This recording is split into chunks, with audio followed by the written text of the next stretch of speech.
Le vendredi matin, je décide de refaire un test parce que je n'ai toujours pas mes règles et le vendredi matin, il est positif. Et là, tu sais, je prends le test, je le remets dans la boîte, je le ressors, je le remets, je me dis: «Mais c'est pas possible, en fait. Enfin, pas moi, je connais parfaitement mon corps, comment c'est possible?» J'ai tout fait, enfin, en tout cas, je sais qu'il y a une bêtise de faite, mais en fait, pourquoi là, maintenant?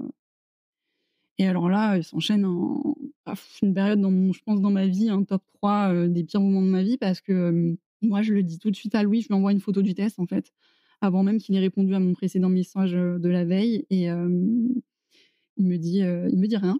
Pendant 2 heures, je suis toujours, ghostée.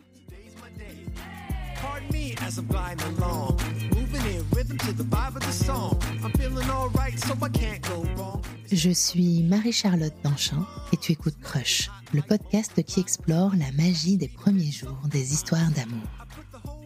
Chaque mardi, un ou une invitée vient à mon micro me raconter à cœur ouvert une rencontre qui a bouleversé sa vie, parfois pour une nuit, parfois pour quelques années, parfois pour toujours. J'espère que ces récits intimes seront pour toi une bulle de douceur et d'inspiration pour mieux comprendre et apprivoiser tes propres émotions amoureuses. Et si tu veux prolonger ces moments, partager tes histoires ou t'inspirer encore davantage, je t'attends sur Instagram et sur YouTube, @Crush le podcast. Salut Chloé, comment vas-tu ? Coucou MC, bah écoute, très bien, un peu stressée, mais très bien. Je précise aux auditeurs et auditrices que tu es resplendissante. On est en visio et tu es pleine de couleurs, avec un grand sourire, pleine de fleurs. Ça fait extrêmement plaisir, c'est très joyeux. Merci beaucoup. Chloé, est-ce que tu peux, s'il te plaît, pour te présenter, me dire les 5 hashtags que tu as choisis pour te décrire ? Oui, alors, je dirais pour, le premier hashtag, hypersensible, parce que déjà très jeune, quand, j'ai vu mes premiers psychiatres, on m'a un peu collé cette étiquette et au plus je vieillis, au plus je me rapproche de cette définition et je me sens très bien dans cette catégorie, si on peut dire ça comme ça. Tu sais, au-delà de ressentir, manifester, mes émotions de façon intense, j'ai aussi toute la partie rumination, suranalyse de tout, réflexion, permanente. En fait, le cerveau qui est jamais en off. Donc j'ai cette particularité qui me suit, qui est un peu un boulet, j'avoue, mais je j'ai pas C'est pas honte, toujours facile. ouais, voilà, c'est pas toujours facile.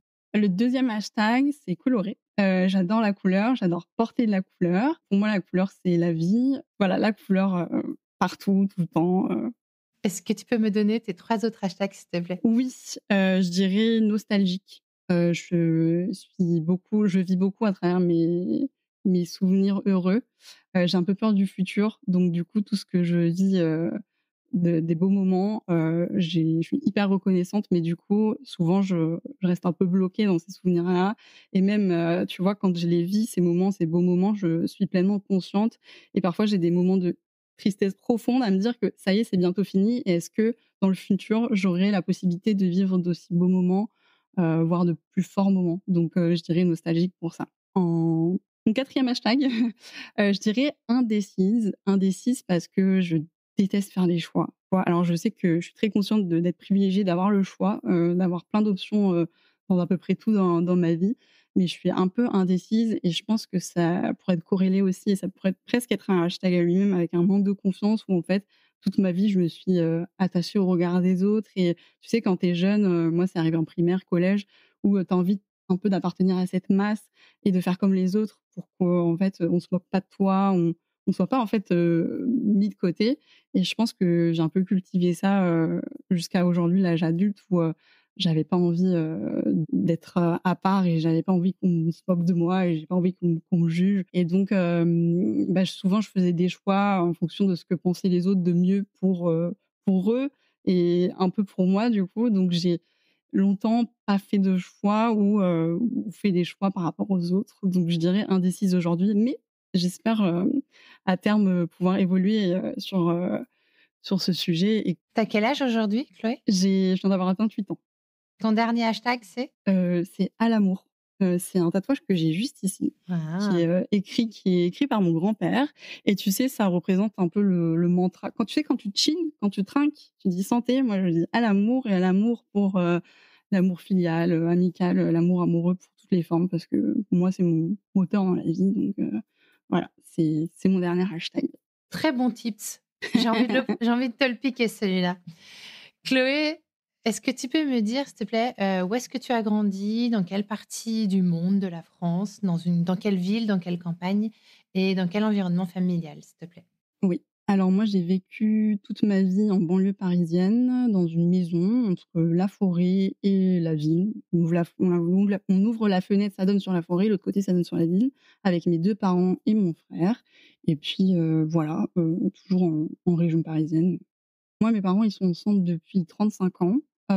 Ils sont pas mariés, mais ils sont ensemble depuis 35 ans. Ils sont ensemble, mais moi, ça a jamais été vraiment le modèle familial, le modèle de que je projette pour moi parce que moi, j'aime, tu sais, l'histoire, très romantique, bercée au Disney, aux films, où c'est des grandes histoires d'amour et c'est vrai que mes parents, moi, j'ai jamais vu, de gestes ou de mots. Il y a jamais eu de choses qui me faisaient dire que, ben, c'était ça que je voulais pour moi. Je savais qu'il existait autre chose parce que je voyais, dans ma famille ou même, autour de moi, chez mes amis, qu'il existait d'autres schémas. Donc je me disais que pour moi, je voulais autre chose, même si effectivement ils sont ensemble depuis tant d'années. Moi j'avais enfin j'espère quelque chose de plus démonstratif, plus passionné. Alors peut-être que c'est une question de pudeur, mais Quand tu parles de Disney et de romance, est-ce que tu penses que ta vision, de l'amour, elle a été complètement façonnée par ça? Et est-ce que tu penses qu'elle façonne encore, ta vision de l'amour aujourd'hui à 28 ans? je pense que ça en fait partie. C'est pas totalement sur ça que je me suis reposée. Je pense que c'est un tout en fait. C'est, à la fois ce qu'on a pu voir à la télé à l'époque, mais c'est surtout aussi, je me nourrissais de ce qu'il y avait autour de moi, de ce que je voyais, comme je disais dans ma famille ou autour de moi chez mes amis. Donc oui, ça a beaucoup, contribué je pense, ce que je voyais à la télé, dans les dessins animés, mais c'est, pas uniquement ça. C'est vraiment je pense un tout, qui me faisait voir qu'il y avait d'autres choses.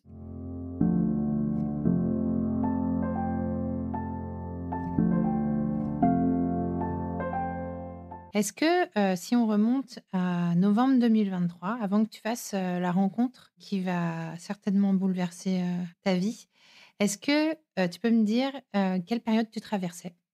Qu'est-ce que tu faisais à ce moment-là? Est-ce qu'il se passait quelque chose de particulier dans ta vie? Quelle était ta vie amoureuse et sentimentale? Alors, en novembre 2023, il se passe pas grand-chose à part le fait que, en 2022, je venais de me séparer de mon copain de l'époque, avec qui j'étais restée 7 ans et ça s'est terminé par, en gros, «Je ne t'aime plus», c'est moi qui me suis fait larguer et en fait, en 2023, j'étais toujours en train de processer un peu cette rupture et à chercher, absolument, quelqu'un qui pouvait le remplacer, parce que pour moi, c'est ma plus grande histoire d'amour. On est restés ensemble de mes 18 à mes 25 ans quasiment. C'est une grosse partie de ma vie, de jeune adulte jusqu'à aujourd'hui et je pense que je processais encore, cette rupture et j'essayais de chercher un peu à droite à gauche, ce qui pouvait le remplacer en fait et je errais un peu, on va dire, à ce niveau-là. Je cherchais, mon 2e prince charmant et cherchais l'amour en fait.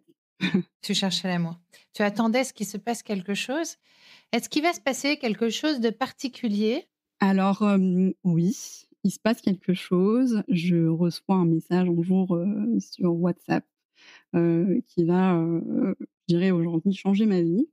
Un message de quelqu'un que je ne connais pas, un numéro d'Oubayotte qui, me dit, «Clara, c'est Louis, j'ai pu enregistrer ton numéro avant que notre discussion disparaisse. C'est témoin 1, j'ai failli me faire planter devant l'hôtel, AUTEL». Donc ça, je le reçois comme ça, dans un jour de novembre, évidemment, je ne m'appelle pas Clara, donc je comprends que c'est pas pour moi, donc ça me fait sourire et je me dis: «Bon, bah, c'est vrai que c'est un numéro que je connais pas, en plus un numéro étranger, mais je vais quand même lui répondre en lui disant, bah, qu'il s'est probablement trompé de personne et j'espère pour lui qu'il trouvera, sa dulcinée, en fait, qu'il retrouvera Ça, Clara. sa Clara». Qu'est-ce qui déclenche, c'est toi, dans ton imaginaire, ce message? Parce qu'en fait, il y a un imaginaire derrière, forcément. J'ai failli me faire planter. devant l'hôtel, c'est ça? Ouais, c'est ça. C'est trop marrant. Tu sais, j'ai déjà reçu des messages par erreur. On a tous, je pense, reçu un message, de quelqu'un, comme ça. Mais là, je me dis, j'ai envie de lui répondre parce que c'est quand même très cocasse comme situation et ce truc de l'hôtel, je pense tout de suite au mariage et tout. Je trouve ça presque mignon cette tournure de phrase et je me dis: «Bon, allez, de toute façon, j'ai rien à perdre, je m'en fiche, je vais lui répondre et puis basta. Ça se trouve, il me répondra plus jamais et puis, ça s'arrêtera là». En fait, je lui dis, tout simplement que je ne suis pas Clara et que, je suis désolée pour lui, mais que je lui souhaite de trouver la personne qu'il recherche et que voilà, il soit heureux en tout cas, avec ça et puis en fait, il me répond derrière. Moi, je lui réponds derrière et en fait, c'est une discussion qui s'installe un peu, naturellement. C'est une discussion qui traîne un peu, voilà, dans la journée, il y a rien de spécial qui se dit, il commence en fait à prendre vachement ses aises et à un peu, enfin à parler, tu vois? À se livrer presque, tu vois? Il me raconte que, voilà, il a discuté avec une fille, sur, une appli en gros et que probablement, soit lui a mal noté son numéro ou c'est peut-être une amie à moi qui essaie de jouer Cupidon, on ne sait pas, mais en tout cas qui essaie de peut-être nous connecter, sans qu'on le sache, mais en tout cas, voilà, C'est un numéro étranger? Il te dit où il est? alors il me dit moi au début, je suis un peu dubitatif parce que je me dis: «Un numéro d'Ubayotte, trop bizarre». Et en plus, j'ai pas sa photo au début, tu sais? Donc je vois pas trop, à qui je parle. Sur le moment, je sais pas non plus, quel âge a cette personne, je sais pas du coup où il est parce que moi je reçois un numéro, d'Ubayotte donc je me dis: «Bah, il est à l'autre bout du monde» et en fait, lui, il est avocat et il a travaillé, à Dubaï et quand il est revenu en France, il a pas, changé son numéro. Il revenait de Dubaï, depuis peu et en fait, il a gardé ce numéro-là. Je prends, les informations tout en faisant attention à pas non plus trop, en dire ou trop partager parce qu'on sait toujours pas qui c'est, qui est derrière ce téléphone et donc en fait une discussion s'enclenche comme ça et puis on parle assez naturellement comme ça pendant, plusieurs, heures, puis après plusieurs jours et en fait, à un moment donné, il me dit: «Ben, c'est bien noté ma chère Chloé» et il donne mon nom de famille et je me dis: «Trop bizarre, il a, mon nom de famille, donc en fait, c'est peut-être quelqu'un que je connais ou quelqu'un qui me fait du mal, j'en sais rien, mais trop bizarre et en fait, je lui demande pourquoi il a mon nom de famille, et il fait planer le doute, il me dit rien, il est un peu, mystérieux. Donc je me dis: «OK, si c'est comme ça, ben, moi-même, je vais faire mes recherches». Je sais qu'à ce moment-là, il s'appelle Louis, je sais qu'il est avocat, je sais qu'il est à Paris et qu'on a à peu près le même âge. Donc déjà, la coïncidence pour qu'on ait, autant d'infos, enfin déjà qu'on soit aussi près l'un de l'autre géographiquement et que même au niveau âge, ça fit, je me dis, je vais essayer de faire mes recherches. Donc sur Google, je tape Louis, je tape avocat et c'est spécialisé et en fait, je charge la page Google, j'évince toutes les personnes que je vois qui sont plus vieilles et je tombe sur un profil, sur un cabinet où je vois une photo en noir et blanc d'un garçon qui est dans la trentaine et à ce moment-là, comme j'ai enregistré son numéro, du coup, j'avais accès à sa photo, WhatsApp, donc je me dis: «Ça ressemble». Mais tu as pas peur, toi? J'ai pas peur parce que je me dis que de toute façon, moi, j'ai donné aucune info personnelle. Alors peut-être que c'est comme risqué d'entretenir une discussion, je sais pas, je suis pas hyper, à l'aise avec l'informatique, mais je me dis: «Tant que tu donnes pas de ton RIB ou de choses comme ça, tu vois? Il y a il y a pas de problème», voilà et puis moi je me livrais pas du tout, hein, donc pour le coup, voilà, je fais mes petites recherches, je tombe sur lui, je trouve, en plus son nom de famille. Donc je lui dis que j'ai trouvé son nom de famille et lui, il me rigole un peu au nez parce qu'il me dit: «Bah, moi, je suis une figure, publique». Enfin, c'est-à-dire que il est avocat, donc on peut le trouver assez facilement, sur internet et je me dis: «OK, bon, bah, si c'est comme ça, je vais essayer de le chercher sur Instagram». Je ne trouve pas sur Instagram et donc je me dis: «Je vais chercher sur LinkedIn» pour creuser un peu le sujet et je trouve, son profil sur LinkedIn et je vais dans ses activités, parce que j'ai accès juste à ses activités et je vois qu'il est hyper, impliqué dans une asso et je clique sur l'asso, je vois que la personne qui gère l'asso a le même nom de famille que lui et je me dis: «Ça doit être quelqu'un de sa famille» et s'il est aussi impliqué sur LinkedIn, peut-être qu'il est aussi sur Instagram. Donc je vais sur le profil de l'asso sur Instagram que je trouve Oh direct putain. et je tombe dans dans les abonnés et abonnements de, l'asso et je tombe sur effectivement un Louis, mais avec un pseudo, impossible à trouver. Ah, mais tu as mené l'enquête, quoi. Ah oui, mais c'est la même photo que sur, WhatsApp. Donc je me dis: «Ça y est, je l'ai OK. trouvé». Bingo! Voilà et donc je lui envoie une invitation et voilà, comme ça, on se charrie un peu en disant: «Bah, moi, j'ai trouvé les infos». Bon, au final, j'ai su comment il avait trouvé derrière, mais Alors, Comment il avait trouvé ton nom de famille? Et ben, en fait, à l'époque, j'avais encore Snapchat. Je l'utilisais plus du tout, mais si tu veux, quand, tu as un numéro de téléphone, tu as juste à prendre le numéro de téléphone, de faire une recherche dans l'outil recherche, Snapchat et en gros, tu as, le pseudo qui est généré et en fait, moi, mon pseudo à l'époque, c'était mon prénom, mon nom de famille, pas compliqué et donc Oh la voilà. vache! Ouais et après ça, j'ai supprimé mon compte Snapchat parce que tu sais, tu as aussi le système de localisation et tout donc je me suis dit: «Bon, on supprime, ça de toute façon, ça sert plus à rien». Et puis, moi, j'ai pas de sur internet, alors après si tu es à l'aise, je pense qu'on peut trouver tout sur internet, mais on peut pas tomber sur mon prénom, mon nom de famille directement. Je suis quand même pas facilement retrouvable, on va dire, pour les lambda, sur internet. Donc là, tu sais qui il est, il sait qui tu es et vous continuez à converser, par message? C'est ça, en fait, il prend un peu ses aises, encore plus, il m'envoie des notes vocales. Moi, je suis pas très à l'aise avec ça parce que, bah, je le connais pas, en fait, donc Il est dragueur ou séducteur ou pas? il est un peu ouais, il est Taquin. taquin, voilà, je dirais taquin. En fait, je pense qu'il a toujours été comme ça et je pense que c'est une personne qui sait très bien parler aux gens et il sait très bien, sur quel pied danser. Donc je pense que ouais, il était pas trop et en même temps, voilà, de jouer un peu avec moi donc à partir de là, on discute, quelques semaines et il me propose finalement qu'on se voit. Et moi, j'avoue que j'en avais un peu ma claque des rencontres, via les applis ou même, les rencontres digitales, en fait. J'avais envie de rencontrer quelqu'un dans la vraie vie. Je sais pas pourquoi, je pensais que dans la vraie vie, ça allait donner un peu plus de cachet, que, à quelqu'un que je connais pas derrière un écran, et puis toutes les rencontres que j'avais faites, sur des applis, c'était pas bien fou et donc je lui dis: «Non» et donc ça, c'était en fin novembre. Début décembre. En décembre, je rencontre quelqu'un à un spectacle de Kéron, l'humoriste, où c'est moi-même qui viens, auprès de cette personne en disant, bah, qu'il me plaît bien et que j'aimerais bien qu'on échange et qu'on se revoie et au final, on se revoit avec cette personne. On a un ou 2 dates et au final, il finit par me ghoster. Ah mince! Donc en fait, il était très sympa, mais bon, il a pas donné suite. Donc je me dis: «Bah, écoute, tu l'as eu ta rencontre dans la vraie vie et ça n'a pas matché». Il y avait cette discussion qui dormait, dans mon téléphone sur WhatsApp et je me dis: «Bon, bah, écoute, si ça a pas marché dans la vraie vie, bon, moi, je serais tentée de voir Louis, en fait», et je le relance comme ça en lui disant: «Bah, est-ce que finalement ça te dirait, qu'on se voit?» et il accepte, direct.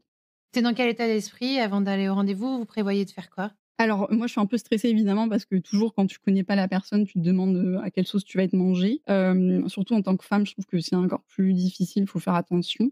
Donc moi, je décide de lui proposer qu'on se voit dans un café, où il y a du monde, qu'on prenne un verre et puis qu'on discute tout simplement, voilà, qu'on apprenne à se connaître dans un milieu un peu, où on est entouré en tout cas. Donc lui, il accepte direct et puis on se voit, dans le 18e arrondissement, près du Geoffrin, dans un café où j'arrive 1 heure en avance. Il faut savoir que moi, je suis hyper en retard, habituellement, mais là, j'arrive super en avance et je stresse. Oh là là, qu'est-ce que je stresse et il arrive et là, je tremble.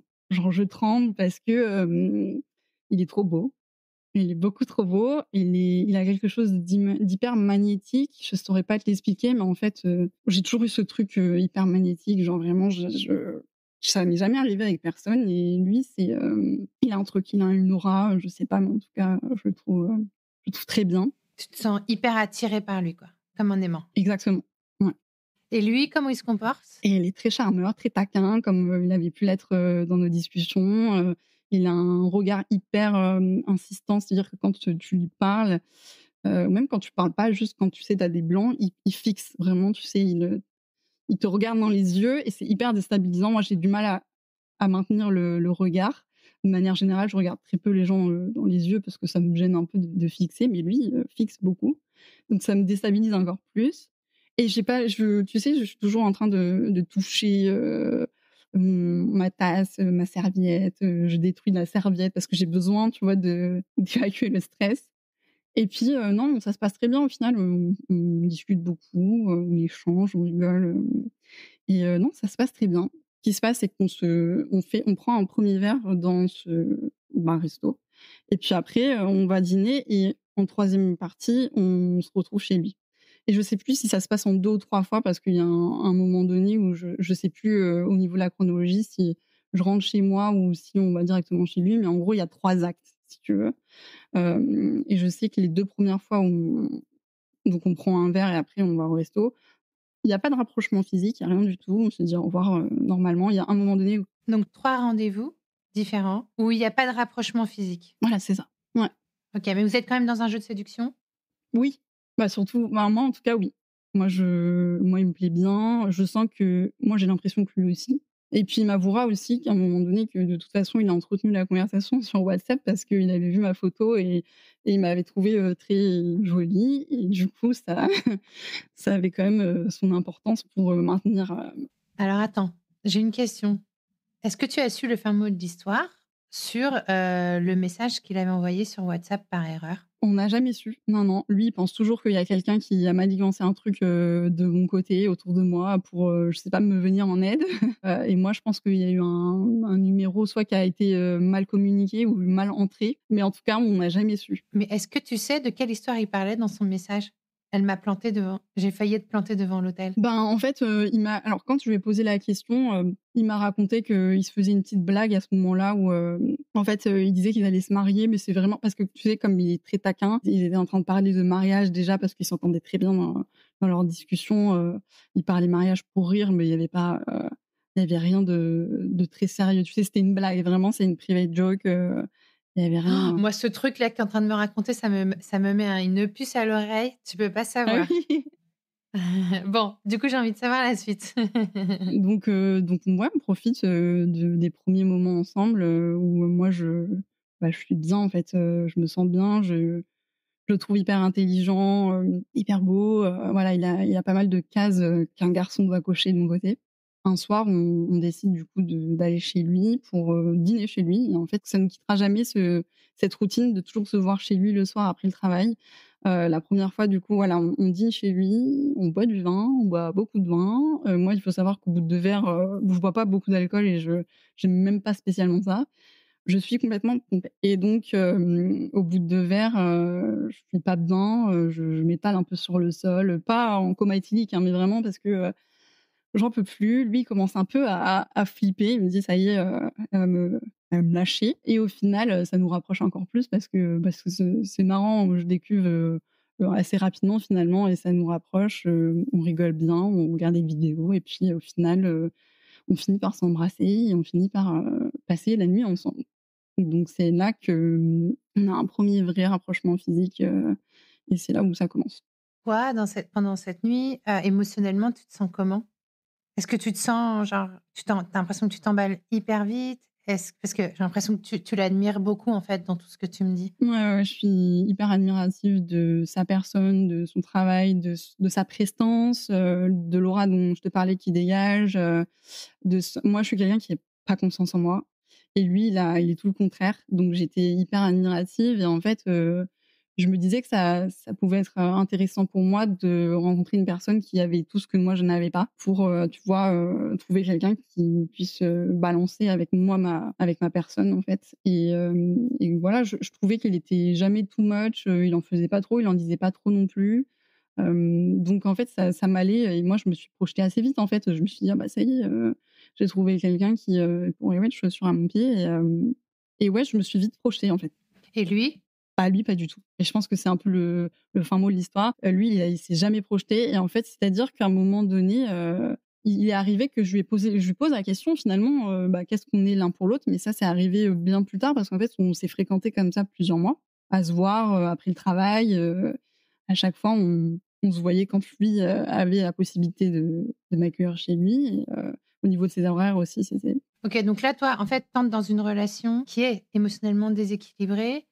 En plus, j'ai l'impression que c'est lui qui pose son timing, quoi. Donc c'est quand il est dispo, c'est ça? Et toi, tu t'attaches? moi, je m'attache beaucoup et je pense que pendant plusieurs mois même, je m'en rends pas compte parce que je vois bien qu'on n'a rien verbalisé et que potentiellement, je m'attache à des désillusions. J'ai envie d'y croire sans vraiment profondément me dire que si, en fait, il voulait quelque chose, il l'aurait déjà dit. Donc c'est pour ça que je me dis: «Il y a quand même quelque chose qui aurait dû me faire tilter assez rapidement», du fait que, tu vois, par exemple, le soir, on se voyait, le matin, bah, je partais aussitôt parce que monsieur devait aller travailler. Donc il fallait que je dégage au plus vite, tu vois? C'était, je prends, je me sers et après, ben, dès que c'est terminé, il y a plus rien, Est-ce que toi, à ce moment-là, tu es dans un état, psychologique un peu, second? Parce que moi, j'ai déjà été dans cette situation et de ce dont je me souviens, c'est que j'étais complètement, obsédée, en fait.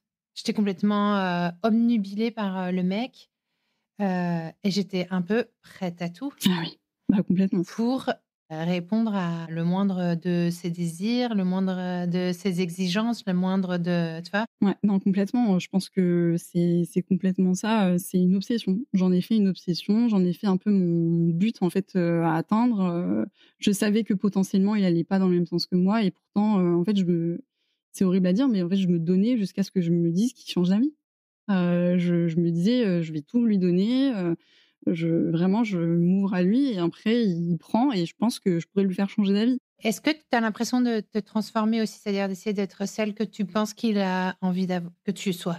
Est-ce que tu as l'impression toi, de pas être complètement toi-même non plus et plutôt d'essayer d'être celle que tu penses qu'il a envie? Mais le pire, c'est que je pense il attendait pas grand-chose de moi finalement. Donc je sais même pas ce que lui, il attendait, s'il avait une projection de quelqu'un parce qu'à un moment donné, il m'a quand même dit: «Bon moi je sors d'une relation, de 5 ans, j'ai pas envie, tout de suite là maintenant de me projeter avec quelqu'un dans les semaines à venir».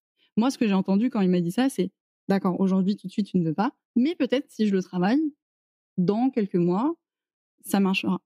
Donc je crois que j'essayais même pas de coller à quelque chose, mais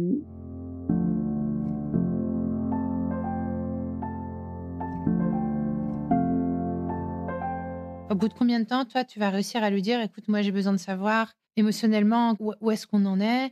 Est-ce que tu tiens à moi? Est-ce que tu veux qu'on continue?» Est-ce que tu as réussi à lui dire tes sentiments? en fait, on se fréquente comme ça pendant plusieurs mois jusqu'au jour où en fait, on a un problème, de contraception où en fait, je me retrouve dans une situation où je connais parfaitement mon cycle. Ça fait des années que je n'ai pas de contraception, sauf le préservatif ou le retrait et je sais qu'à un moment donné, je suis en période d'ovulation, mais on fait la bêtise de pas se protéger à ce moment-là. Donc je prends la pilule le lendemain, je me fais même poser un stérilet en cuivre qui est une contraception d'urgence. Pour info, le stérilet en cuivre est une contraception d'urgence et on a 5 jours après le rapport à risque pour se faire poser un stérilet en cuivre et augmenter nos chances de ne pas tomber enceinte. Et en fait, je fais tout ça et moi, ça me rend malade. Franchement, je stresse, et en fait, ça me réveille mes sentiments, ça me les met en face de moi et je me dis: «Mais j'ai envie d'être avec lui, en fait». Je me suis même posé la question à un moment donné que est-ce que si je tombe enceinte, est-ce que je le garderai pas cet enfant? Parce que ça serait l'enfant de Louis, en fait. Et moi, j'étais toujours, dans cette obsession, dans cette admiration, un peu insensée, et je me disais, «J'ai rien pour moi, vraiment aucune situation stable». Dans tous les domaines, que ce soit économique, même mental, il y avait rien qui allait.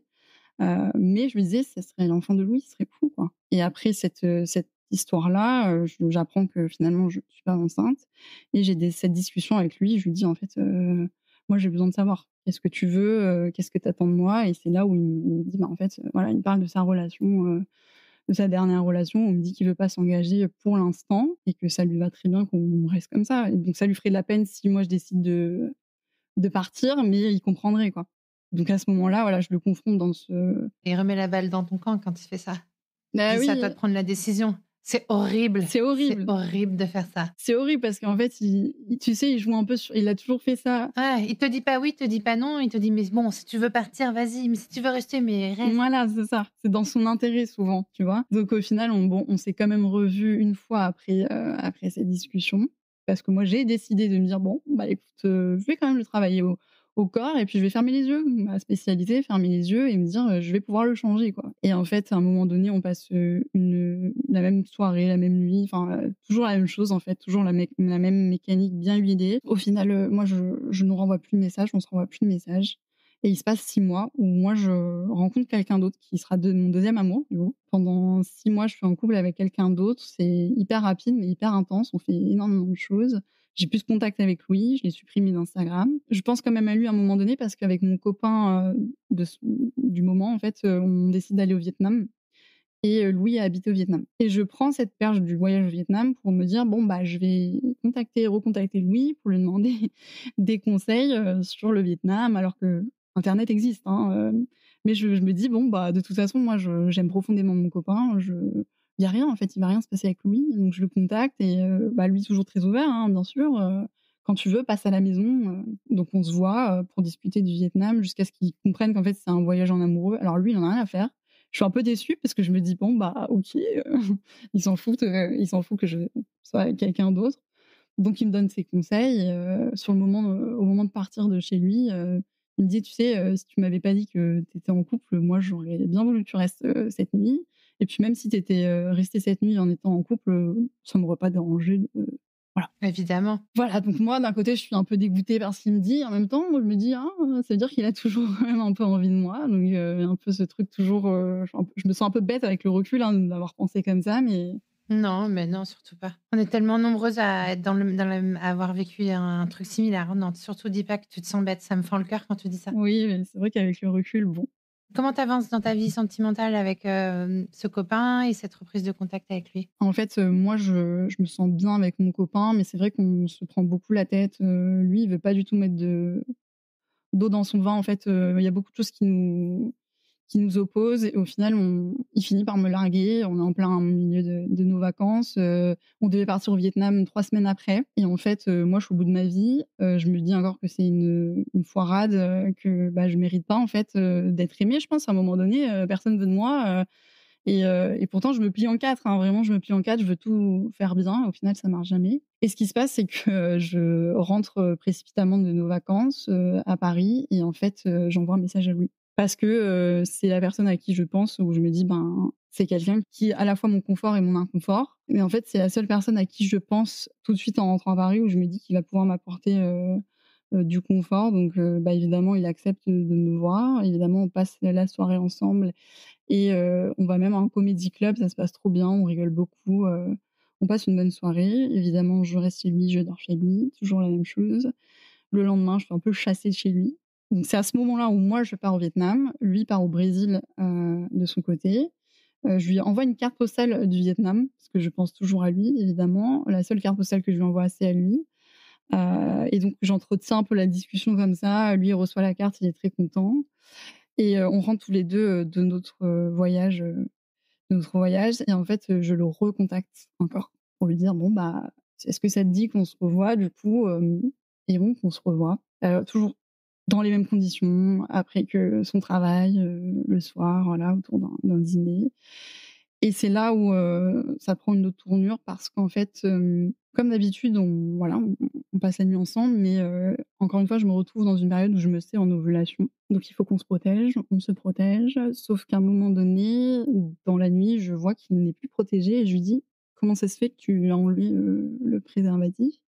Et il me dit que ça le dérange et je savais qu'effectivement le préservatif, ça réduisait un peu son envie, si je peux dire ça comme ça et en fait, il l'enlève et à la fin de notre, nuit, en fait, je sens que, bah, j'ai chaud entre les jambes et que je me dis sûrement il est allé à côté, quoi, et je lui dis: «Tu sais ce que tu viens de faire? J'ai l'impression qu'il y a un truc qui est parti, j'en ai entre les jambes, en fait» et il me dit: «Non, non, 99 sûr que je suis sortie à temps, en fait, tout va bien», et en fait, je vais automatiquement dans la douche, pour me rincer comme si, tous ces mini spermatozoïdes allaient quitter mon corps comme ça et en fait non. Parce que, ce qui se passe, c'est que moi je stresse donc je prends la pilule le lendemain. Cette fois-ci, je décide de ne pas me faire poser un stérilet en cuivre parce qu'entre temps je m'étais fait enlever. Je suis pas du tout, un profil à avoir un stérilet en cuivre dans le sens où, j'ai déjà des règles abondantes, beaucoup de douleurs et c'est pas recommandé quand on a ce profil-là pour avoir un stérilet en cuivre, mais pour une contraception d'urgence, ça fonctionne. Et moi, au bout d'un mois, je l'avais fait enlever il y a quelques mois précédents et donc je me dis: «Bon, la pilule le lendemain, je croise les doigts pour que ça fonctionne et que je lui fasse un minimum confiance. Peut-être que ça se trouve, j'ai senti quelque chose qui n'existe pas» et la semaine d'après, je devais avoir mes règles et c'était là que j'allais savoir si, bah, ça avait fonctionné ou non et moi, j'ai un SPM qui est très fort, un syndrome prémenstruel où je sais que je vais avoir mes règles et là, je sens qu'il y a rien. Je sens que ça il se passe rien. Donc je fais un premier test un mercredi, le jour où je suis censée avoir mes règles, un test précoce, et je vois que c'est négatif.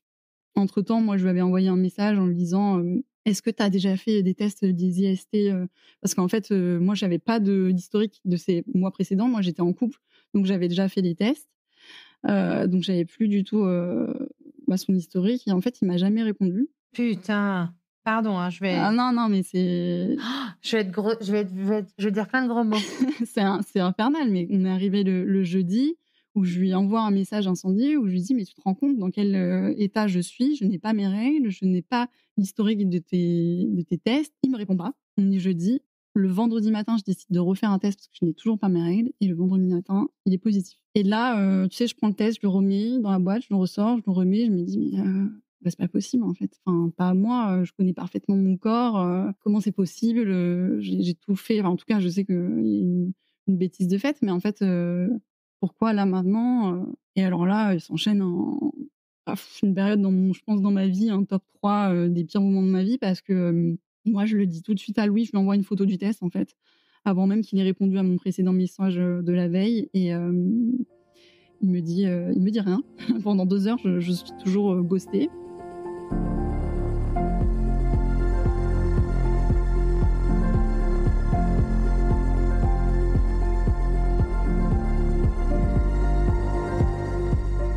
Moi, entre-temps, j'ai prévenu, ma mère, puis mon père, parce que je savais que je pouvais être hyper, ouverte à ce sujet-là.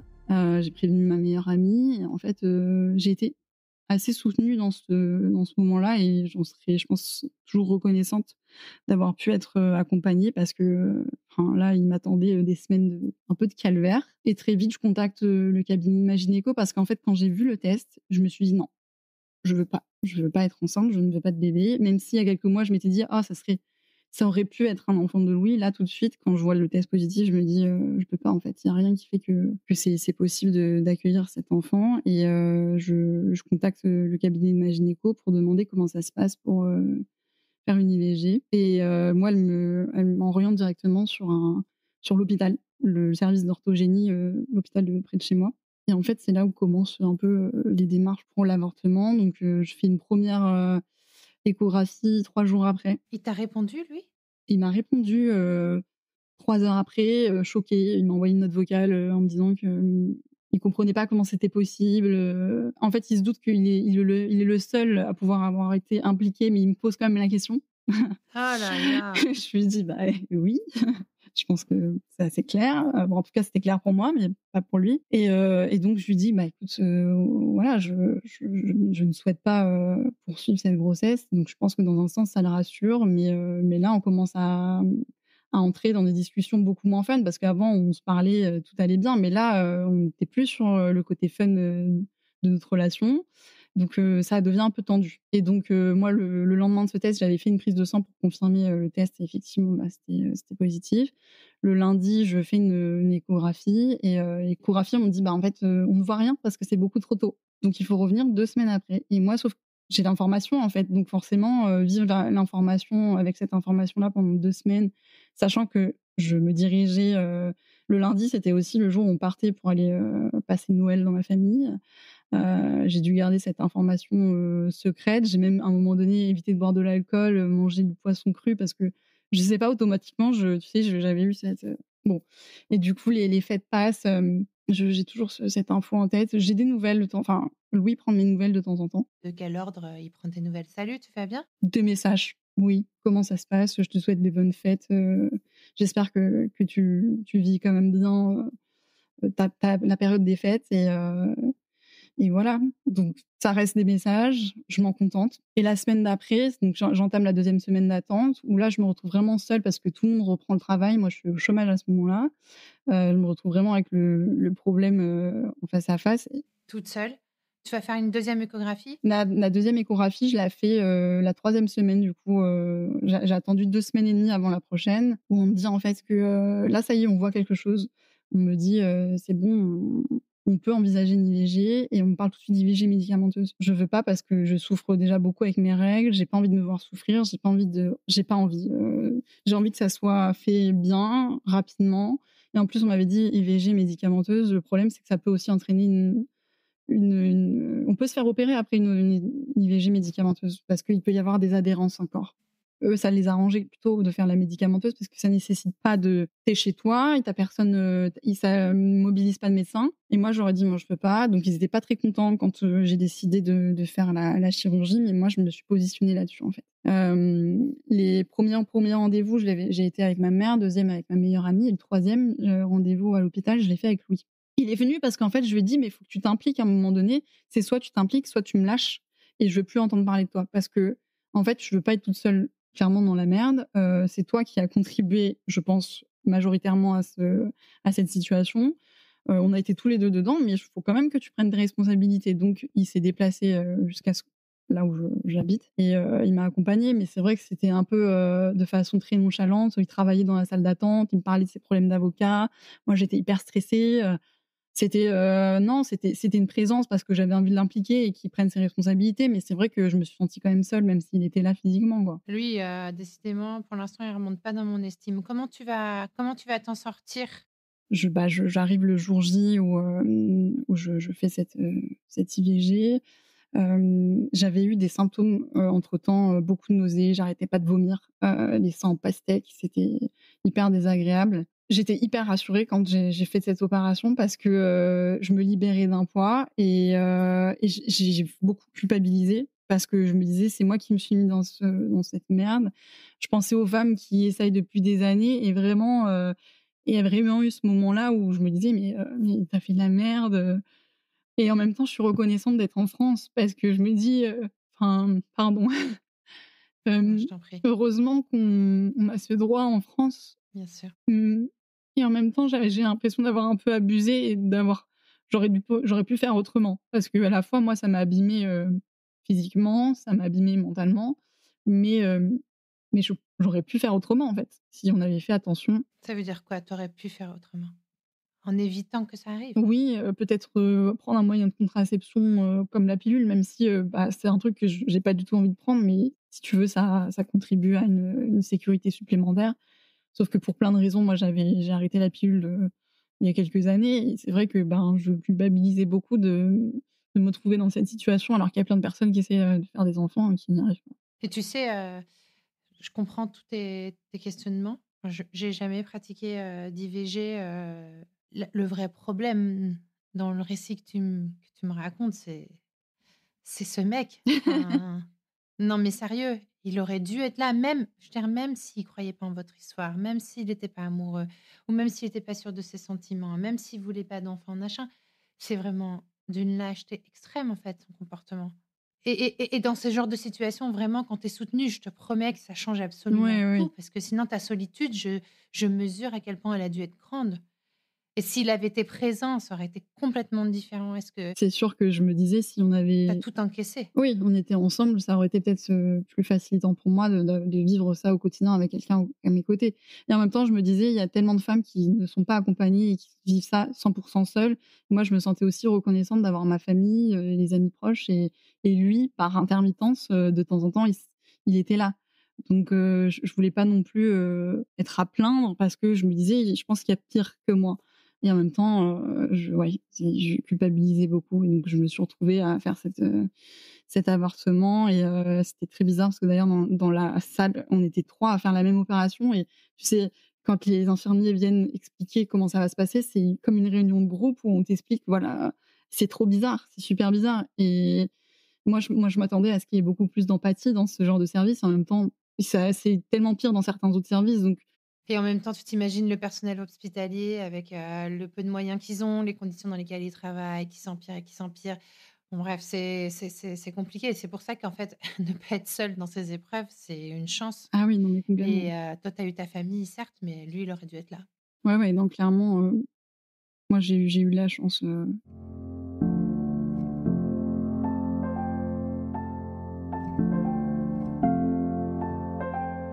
donc après cette opération, moi, je me suis sentie, libérée et comme je te disais, toujours un peu coupable, mais en fait libérée et en fait, j'ai eu la chance de vivre bien physiquement, le post-IVG.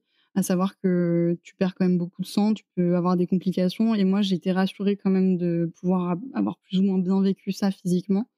Donc et heureusement, je pense aussi parce que j'étais au chômage et que je ne travaillais pas. Donc j'ai pu me remettre aussi physiquement, j'ai eu le temps d'être tranquille. Donc il y a eu comme ça, 3 semaines, un mois où je reprenais petit à petit, des forces. J'avais, des contacts avec lui, mais tu vois, de façon, effacée, et espacée surtout, à la fin parce qu'en fait, il prenait de mes nouvelles. Il m'avait, envoyé un bouquet de fleurs en rentrant de l'hôpital. que j'ai trouvé très mignon d'ailleurs et je pense que ça aussi, ça a été quelque chose qui a fait que je me disais: «Bon, bah, il est toujours là donc c'est cool», je m'accrochais vraiment au micro détail. Ou enfin, il aurait pu laisser son téléphone éteint quand tu étais à l'hôpital plutôt que d'envoyer des fleurs. Voilà. Mais Après. mais oui, après c'est voilà, ça s'est espacé, on n'a plus trop eu de contact en fait, la vie a repris un peu, chacun de nos côtés. Lui, il faisait quelques apparitions de temps en temps dans mes messages, Instagram, sur mes stories, voilà, toujours pour dire: «Je suis là», mais sans vraiment être là, hein, finalement et puis, voilà, moi j'ai eu un moment où j'étais soulagée que ça se passe, soulagée, voilà, d'être passée un peu à autre chose, Au début, je suis hyper rassurée, je suis tranquille, je me dis: «OK, ça signe la fin définitive entre lui et moi. Je veux plus avoir de sentiments pour lui, ça y est, c'est terminé» et en fait, bah, plus le temps passe, plus je me dis: «Ah bah non, en fait, ça revient». Je repense à lui. Je repense à lui et je me dis: «Attends, tu sais quoi? Je vais me porter le coup de grâce volontairement. Je vais me créer un compte sur l'application», tu sais, l'application où il a matché avec cette fameuse Clara au début. Parce que potentiellement, vu que moi je suis rien pour lui, on n'a jamais existé lui et moi, à ses yeux, peut-être qu'il est toujours sur cette application. Je m'inscris sur cette application, je swipe pendant des heures jusqu'à tomber sur son profil et là, en fait, le fait de voir et de me dire: «Ah OK, donc il est vraiment potentiellement en train de, bah, de Chasser. voilà, chasser». Et là, franchement, ça me brise le cœur et je me dis: «Bon, eh ben, tu as cette information, tu sais que c'est définitivement terminé, tu vis ta vie et c'est ciao, en fait» et il se passe une semaine où je pense plus du tout à lui, je ne stalke plus son profil. Il faut savoir que moi, tous les jours, je stalkais son profil. Une grosse folle, hein, mais tous les jours, je regardais, son profil Instagram et pendant une semaine, je suis tranquille jusqu'au jour où, après un entretien d'embauche, je vais chercher une salade près d'Opéra, là, un endroit où j'aime bien aller. J'ai ma petite salade, je traverse un passage piéton et je vois c'est vrai que je regarde pas vraiment ce que je fais, je suis au téléphone, je vois un vélo qui me fonce dessus, qui est très pressé et je le regarde en fronçant des sourcils en me disant: «Eh, lui, il a failli me rentrer dedans» et en fait, avant même de voir, je sais pas ce qui s'est passé, je crie «Louis». Et en fait, avant même d'avoir processé que c'était bien lui qui était devant moi, je sais pas, mes yeux ont capté l'information beaucoup plus vite, comme s'ils attendaient, de le recroiser un jour dans ma vie.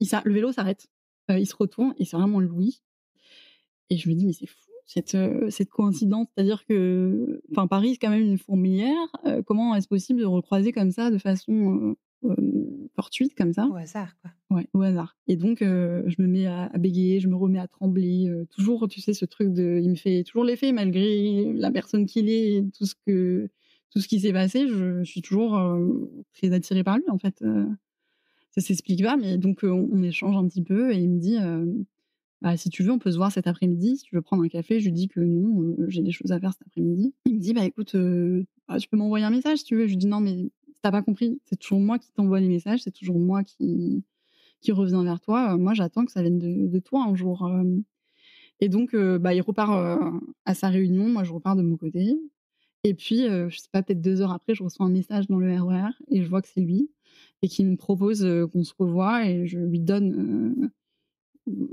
mes disponibilités en lui disant: «Tu vois, cette fois-ci, c'est moi qui décide». Je me plie pas à son agenda, je me dis: «C'est moi qui décide, c'est soit ça, ça, ça, ça ou rien» et donc on décide de se revoir, je crois, le lendemain. Le lendemain, on se revoit, on prend un café, pas très loin de chez lui, encore une fois, mais pas chez lui cette fois, juste dans un café, en terrasse.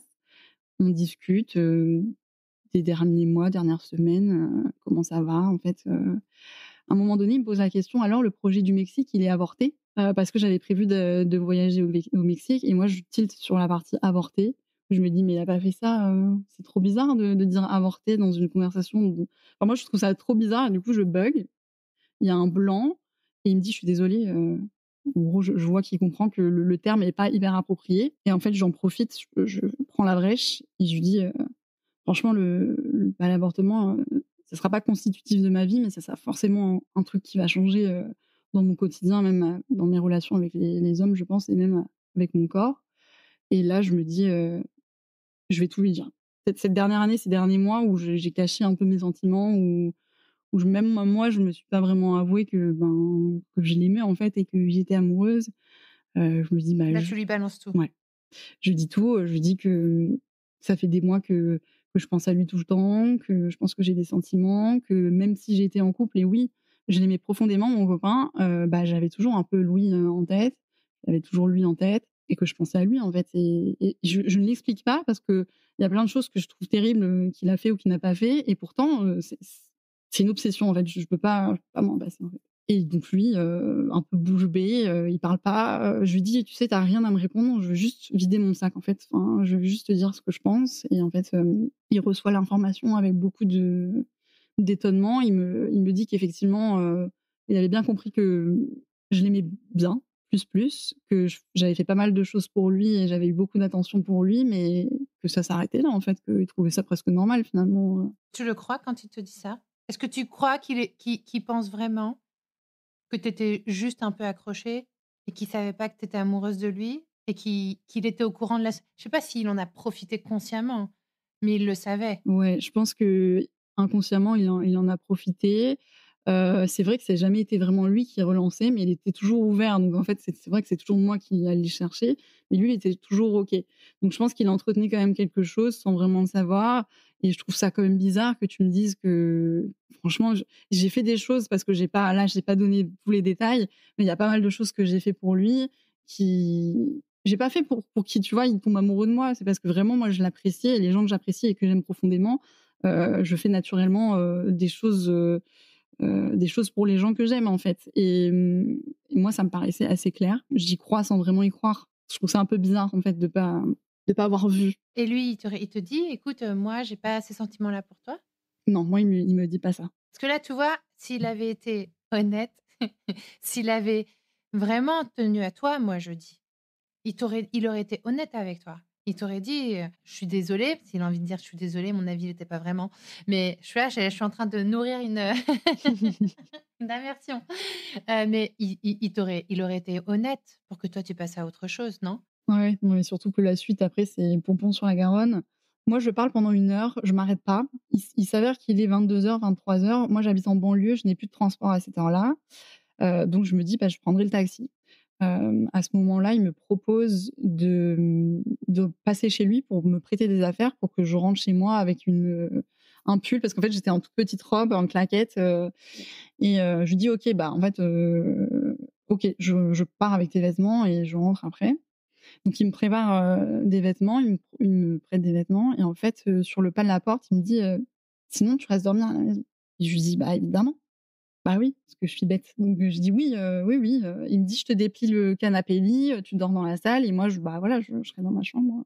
Et donc en fait, comme d'habitude, même, mécanique encore, on passe une très bonne soirée, on est toujours, aussi complices. Moi, je me sens de mieux en mieux avec lui, beaucoup plus naturelle, je m'entends toujours aussi bien avec lui, on passe une très bonne soirée et jusqu'au coucher où en fait, il commence à préparer le canapé sans vraiment vouloir le préparer ce canapé parce que les couettes, la literie était, à moitié dans la cave, à moitié rangée dans des trucs et il me dit: «Franchement, je me lève super tôt demain», en gros, ça me fait chier quoi, de préparer le canapé lit. Je dis: «OK, bah alors, si ça te fait chier, bah, on peut dormir ensemble mais chacun de notre côté dans le lit, en fait». Et donc c'est ce qui se passe pendant plusieurs heures, quand on va se coucher, en fait, on est chacun de son côté et en fait, petit à petit, on fait qu'on se rapproche dans le lit et on repasse une nuit ensemble et ce qui se passe, voilà, il se passe ce qui se passe comme d'habitude, on va jusqu'au bout, de la nuit, jusqu'au matin, on profite de cette nuit ensemble et jusqu'au matin où voilà, c'est l'heure de partir. Moi, je suis éjectée en 2 secondes, 5 minutes pour me préparer parce qu'il a une audience, super tôt le matin et c'est terminé comme ça. Je repars toujours, un peu, mélancolique et triste de me dire que je me suis encore donnée et en plus il savait, il avait tous les éléments. Il savait que je l'aimais, il savait que j'étais prête à tout, que et il a quand même profité de ça. Il a quand même, et encore une fois, je le blâme pas que lui, moi j'ai participé à ça en fait. J'ai toujours dit oui, c'est moi qui ai forcé, voilà. Mais c'est vrai que là, j'ai trouvé que c'était vraiment le couteau, retourné dans la plaie parce que, Est-ce que pour toi, c'est un déclic là? Est-ce que tu as l'impression que tu réalises quelque chose après cette nuit-là? Est-ce que tu arrives à prendre une décision pour toi? oui, je pense que là, ça a été un peu la goutte d'eau, parce que je me dis franchement, alors au-delà du fait que tout le monde m'avait prévenu que c'était le mauvais plan depuis le début, que je faisais n'importe quoi et en plus, après avoir, vécu l'IVG, c'est quand même fou d'avoir, encore, cru que ça pouvait marcher et Parce que quand tu dis d'avoir cru que ça pouvait marcher, est-ce que tu t'es déjà dit que, il avait quand même tout fait pour que tu crois ça? Tu te tiens pour responsable. Tu peux pas nier ta responsabilité et ton comportement, je suis d'accord avec toi. Par contre, tu peux te dire: «Le mec, il a su entrer dans mes failles. Le mec, il a su aller exactement où il fallait parce qu'il est perspicace, parce qu'il est intelligent, parce qu'il est malin, parce qu'il a une intelligence émotionnelle, élevée et cetera et qu'il a su aller, obtenir de toi tout ce dont il avait envie et ce dont il avait envie, c'était pas que de te rendre heureuse et de vivre une histoire d'amour avec toi. Je suis désolée, tu pleures. non, mais oui, oui, parce qu'en fait, c'est à la fois, j'ai l'impression d'être passée à autre chose aujourd'hui et en même temps, je me rends compte quand même que c'est toujours hyper, présent. Parce qu'en fait, oui, il y a ce truc de culpabilité où je me dis: «Mais tu as entretenu quelque chose d'irréel, en fait, de qui n'existait pas» et il savait très bien, voilà, c'est ça, il savait très bien entretenir le truc, sans trop en faire et il m'en donnait sans trop en faire et en même temps il faisait vraiment, je pense qu'il avait un comportement pour me retenir, qui faisait que, voilà, je revenais toujours vers lui. Il avait des petites attentions, que moi je trouve, tu vois, des petits trucs, mais c'est pas grand-chose, mais des petites choses qui font que tu t'attaches forcément à ces choses-là parce que tu te projettes forcément en disant: «Imagine ça, c'est dans ton quotidien, c'est super d'avoir». Moi, j'ai vécu une histoire avec un mec, je sais pas si tu avais lu ces posts-là, Je mais crois que je l'ai enregistré en plus, oui. et c'est pareil, en fait. Alors aujourd'hui, il y a plein de mots, hein, pour ça, love bombing, et compagnie.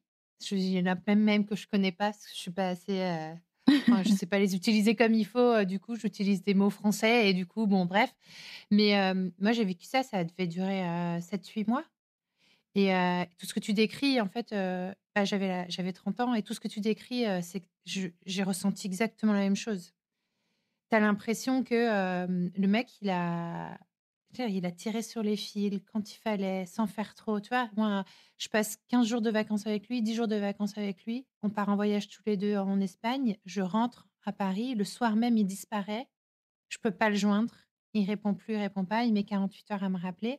Le mec avait passé la nuit avec son ex et ça faisait 2 jours qu'il était avec elle et alors que le soir, le dernier soir avant qu'on se quitte, le dernier soir de nos vacances, il m'avait demandé: «À ton avis, il ressemblerait à quoi nos enfants?» Oh là là. Non, mais c'est terrible. Tu imagines la perversion du Non, non, mais truc? c'est fou. Et encore, je trouve que toi, tu as encore plus de matière pour se projeter. C'est pour ça que moi, j'arrête pas de me dire: «Mais tu es bête» parce qu'en fait, il t'a pas donné non plus tant que ça pour te projeter et moi, je me suis accrochée à tellement de micro détails que je me c'est pour ça que je me culpabilise beaucoup aussi. Moi, je crois que, dans ce genre de situation, alors, je sais pas s'il faut absolument taper sur la tête du mec et des mecs, j'en sais rien, j'ai pas la réponse à cette question. Mais ce que je pressens, ce que je ressens, c'est que, il t'a pas choisi par hasard.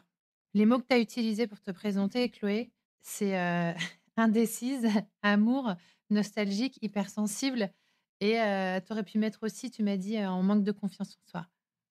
Il t'a pas choisi par hasard.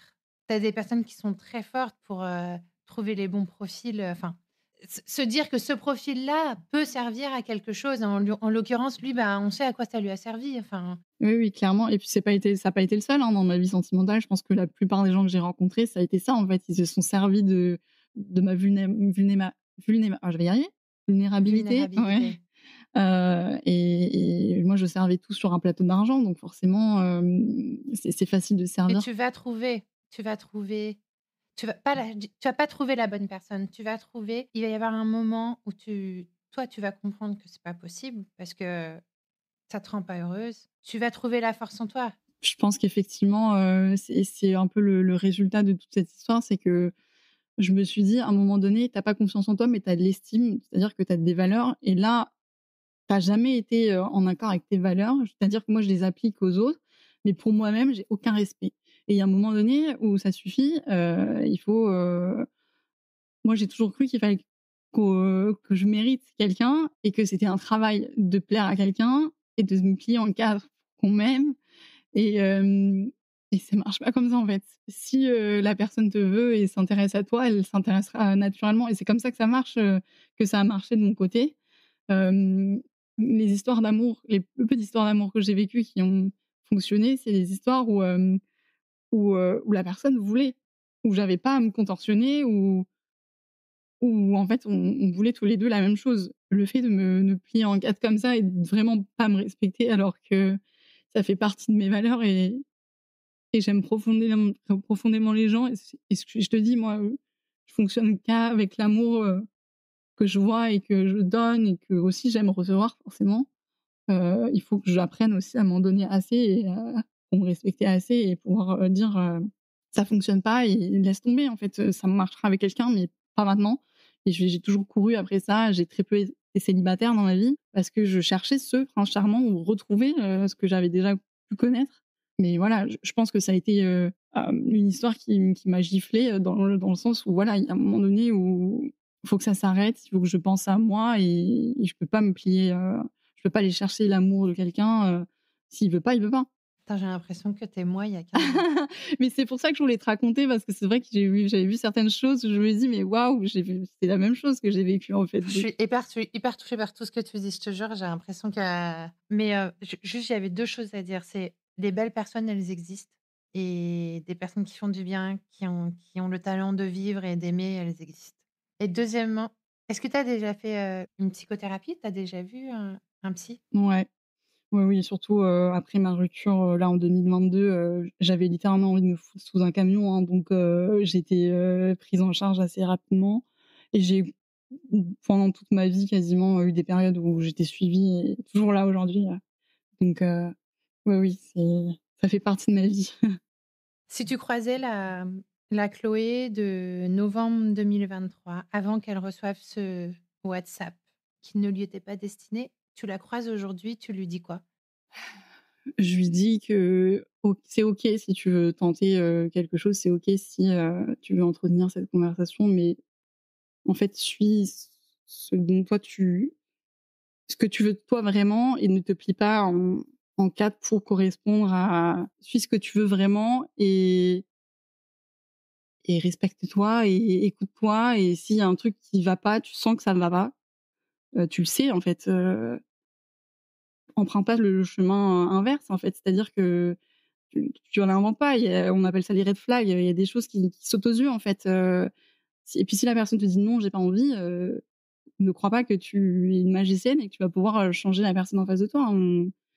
C'est OK s'il a pas envie, mais du coup, voilà, écoute-toi en premier et si ça ne marche pas en face, si la personne n'est pas réceptive, alors c'est pas grave, il y en aura d'autres.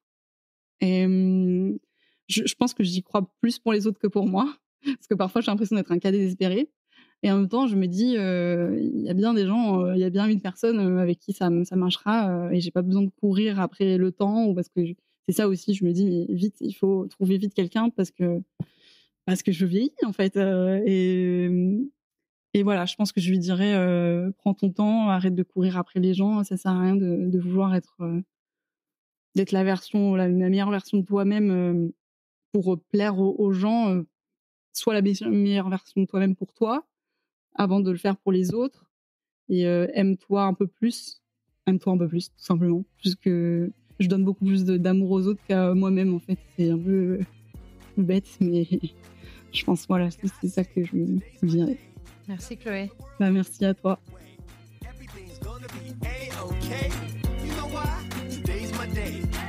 Merci d'avoir écouté cet épisode. Je compte sur toi pour aller mettre 5 étoiles et un commentaire sur ta plateforme d'écoute favorite, notamment Apple Podcast. Ça prend littéralement 30 secondes et c'est crucial pour soutenir mon travail complètement indépendant. Si tu veux venir à mon micro, tu peux m'écrire sur crush.lepodcast@gmail.com et si tu veux me soutenir financièrement, clique sur le lien Patreon dans le descriptif de cet épisode. 1000 merci pour ton écoute et à la semaine prochaine pour un nouveau Crush.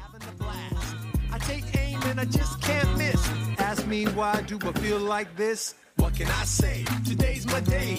Nothing in the world's gonna get in the way. Everything's gonna be A-okay. You know why? Today's my day.